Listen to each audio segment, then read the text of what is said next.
DC Masud 1 ঘন্টার ভিতরে যাইয়া উদ্ধার করিয়া নিয়ে আয় ওই কর্মচারীর সন্তানকে। তাহলে হাদি ভাইরে প্রকাশ্যে গুলি কইরা এই বাংলাদেশ ছাইরা পালাই গেছে, কিভাবে সম্ভব? সাবাস সাবাস, ডিসি মাসুদকে অনেক অনেক ধন্যবাদ। 1 ঘন্টার ভিতরে রমনা থেকে খিলগাঁও যাইয়া সচিবালয়ের কর্মচারী সন্তানকে উদ্ধার করে প্রধানমন্ত্রীর একটা ফোনে। প্রধানমন্ত্রীকে পায় সচিবালয়ের ভিতরে। প্রধানমন্ত্রীর প্রোটোকল ভেঙে কর্মচারী প্রধানমন্ত্রীর কাছে গিয়ে বলে যে আমার সন্তান কিডন্যাপ হয়ে গেছে।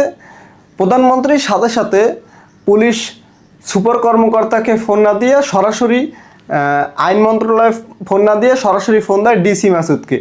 ডিসি মাসুদ 1 ঘন্টার ভিতরে যাইয়া উদ্ধার করিয়া নিয়ে আয় হাদি ভাইরে প্রকাশ্যে গুলি কইরা এই বাংলাদেশ ছাইরা পালাই গেছে, কিভাবে সম্ভব? এর সাথে জড়িত কারা? হাদি ভাইয়ের খুনির বিচার আজ পর্যন্ত আমরা পাই নাই। হাদি ভাই বইলে গেছে মরার আগে যে আমাকে যদি কেউ গুলি করে মাইরে ফেলা অন্তত বিচারটা যেন কইরেন।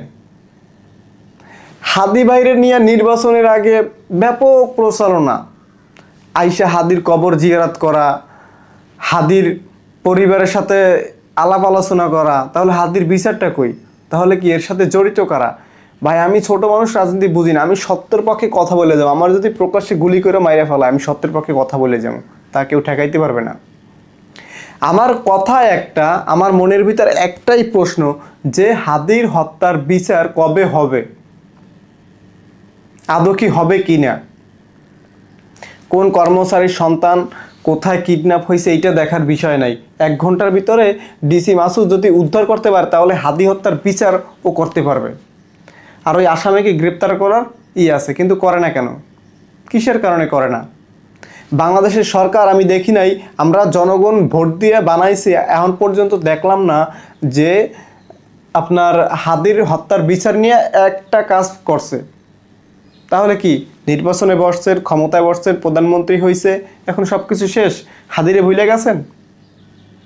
হাদির জন্য কিন্তু এই বাংলাদেশে আসা, হাদির জন্য কিন্তু মানুষ আপনাকে ভোট দিছে, ভুলে যায়েন না। জুলাই গণ অভ্যুত্থান ভুলে যায়েন না, আপনারা দয়া করে ভুলে যায়েন না।